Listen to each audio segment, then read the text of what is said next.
My name is Barney Sheehan, and I want to thank you on behalf of Glenn McLaughlin and the directors of the White House for coming here to our 418th consecutive Wednesday night of poetry. I think that deserves a boo of us.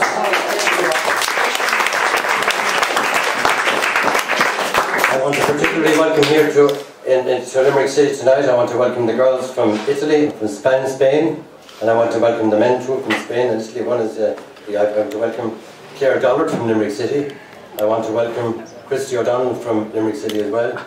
And then we've got Mary. All welcome from the Yeatsian Society in Dublin are here. They're guests of Sheila Sugar, our famous Limerick poetry supporter.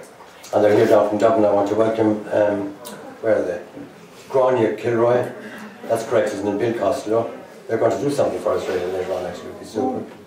And then I've also got Bill Sheridan is there too, and Mary.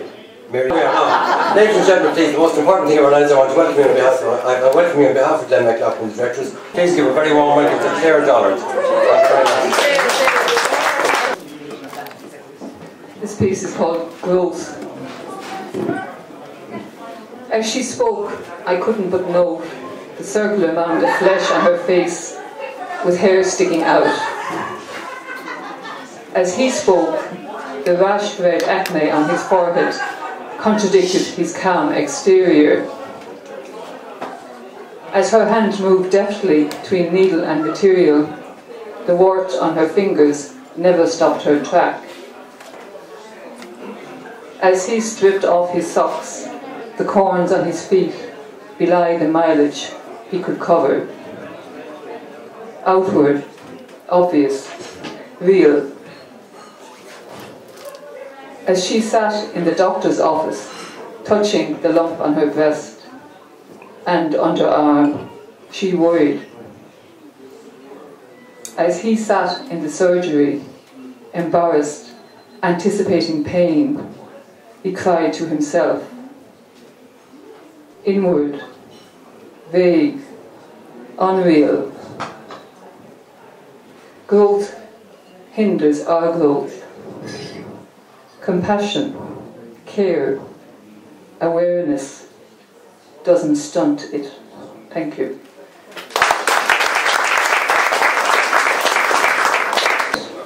I do it prolifically. If I could eat, I do it eagerly, greedily. If I could change, I'd struggle but try. It would be evident as time trickled by. If I could learn not to judge or assume, if I could learn not to presume to presume, if I could be, just be as I am, life might improve because I'm told that it can. If I realize that now is not forever, positive affirmations can make me endeavor to live better, not just to survive, to have gratitude that I am alive. Our world is full of graves and pain. Let's repeat that common refrain. If I could, if I could. Thank you. There's an old saying when if you can accept what is now, you're in heaven. If you argue or fight with what is now, then you're in, they say, hell, but there we are. You put it beautifully. Well done. Well done, Claire Dollard. I can say no more except for finding a poet to follow you is going to be a tremendous challenge. And I'm going to invite a guest of ours now from Cork who's come up from his own poetry reading position in Cork, and I'm going to ask Paul Casey to come up to the microphone. Those who held the keeper's hurl must have the gift of positioning. They must not lack courage, must be prepared to put up with the knocks and accept the abuses that go with it. I wait for you outside arrivals, and who looms through the static, about to belt one onto the runway, Hurley tilted to a bronze wing, the heels swept away into legend, where everything is shining and breathing with the king, who knew a patient wrist, the steady, vigilant burn, had you turn in the rain with no command, pelting close range, waterlogged cannonballs, hair-split bones fracturing ash-white in this unyielding father of men, who now walk tall as histories. Odd things happen thinking it. Did something of him enter me to face you in the calm goal of fatherhood, to lash you with endless silvered accolades per carpal fissure, the net holding still as the blue in your eyes on the ball, and this inky slitter pucks out letters from a stirred pen up and above Finbar's spire, the divisions of rivers and men. Thank you very much. I'm pleased to Sheila Fitzpatrick O'Donnell. Thank you. This is for Elaine. After dark. You're probably sick of listening to this, but after dark, shrewd pimps and their Johns carouse the simmering streets of Barcelona, eyeballing a procession of bleached blondes in strapless dresses, knee-high stockings and 6-inch heels as they strut in search of easy prey. Deep into the small hours of sleeplessness, a marathon of abusive filth ricochets from poorly lit alleyways. I twist and turn night after night, thinking, oh, what I wouldn't give to be at home in my Irish bed, even if it was only to listen to the cursed rain pelting off my bedroom window.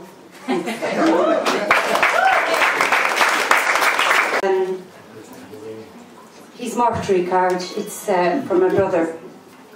His mortuary card. Pink, red and white geraniums lined the windowsill of our front porch where you posed. In your favourite Wrangler jacket and matching faded jeans. The early autumn sunlight reflected your smile, illuminated your pale blue eyes that are forever looking back at me. My first camera, my first snapshot, my last memory of you. Thanks very much. Ladies and gentlemen, give a very, very warm welcome to Christy O'Donnell. Thank you very much, Christy. This is sort of a love poem. Sorry, Ed. A lesson in love. Is there anyone out there who will hear my story? I'm not so bad. I don't want all the glory. I just want to be heard. Is that so bad? I would like to tell you of the chances I've had, and more so the few good ones that I've missed because of some lady or other that I kissed, who got me into so much bother at the time, saying she was free and would just be mine. I took her at her word and trusted her lies, and her knowing full well she had binding ties. But listen, I did as she spun her old wily tale, and hooked me real well. She couldn't fail. My eyes were averted from all that was true. I should have looked deeper inside of you. All the heartache and trouble I may have been spared if I'd have known for a second that you never cared. So are you to blame for my trusting soul, or I for helping you achieve your goal? You got all you wanted from your loving endeavour, my heart torn apart, in shreds you did sever. As smiling you raced your next victim in love, should I tell him, or leave it to the Lord God above? Might he be warned, and if so, maybe listen, or be blinded by you in the moonlight as you glisten? Should I tell him that you were just playing a game, and all of your lies I was told much the same? No, I think he should learn his own way, and decide for himself to believe all of you said. For no one helped me when you spoke so untrue, yet afterwards saying that some of them knew. And now as you sit there and cry from the heart, your games have backfired, your man, no heart. You, like your last man, left with feelings forsaken, your heart, in his wake, battered and taken. He's gone on to his next victim, having had his way. Better to remain faithful than these games that you play. Going for the presidency of the country. One for the audience. Well, the race is on and the track is set. Jockeying for position and the bookies take bets. What happened to poor old David Norris? He's left abandoned in some lonely political forest. Mary O'Rourke has decided she will not run. But, sat at home, she hopes it'll be her having all the fun. Mary Hannafin has decided that she wants to vote. Another one leaving the party without her coat.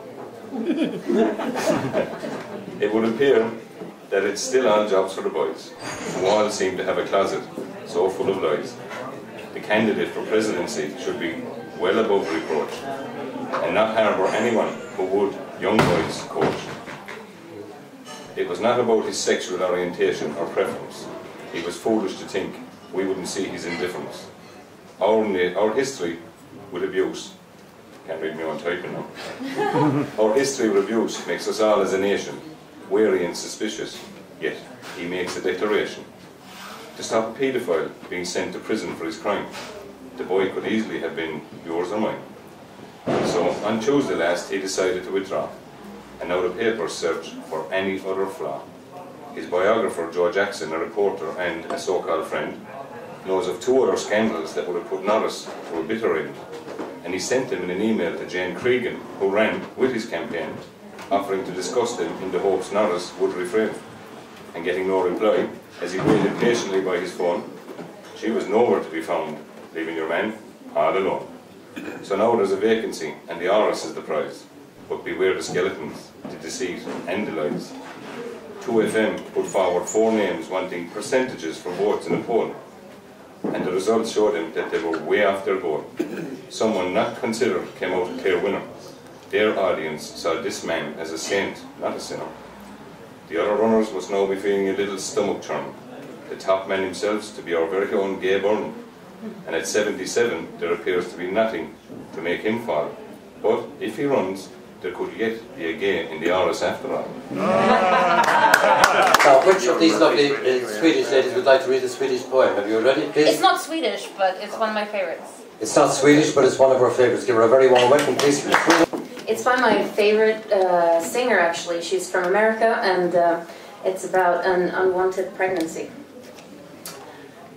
Tiptoeing through the used condoms strewn up the pier of the West Side Highway, walking towards the water with a fetus holding court. In my gut, my body hijacked, my tits swollen and sore. The river has more colors at sunset than my sock drawer could ever dream of. I could wake up screaming sometimes, but I don't.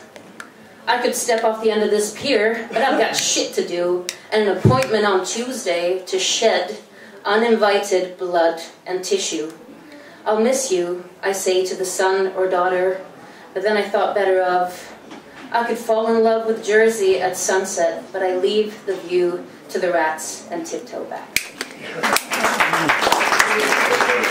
And now in response to Sarah's contribution, we're going to invite a young lady from Cork, or from Limerick City, I don't know which she's from, but please give a very warm welcome to Rose O'Shea. Thank you very much.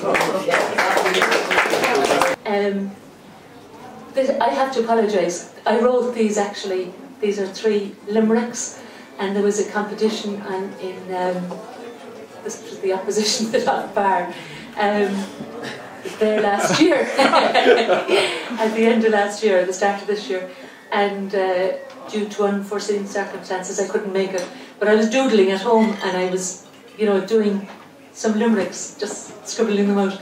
So, and I never used them, and I came across them the other day, so I thought, sure, I'll give them a go. So it was a Scandinavian film crew were over, and they were wanting to so we had a limerick competition, and they were filming it, and that's what we knew about it, but I didn't attend, as I say. I wanted to, but didn't make it.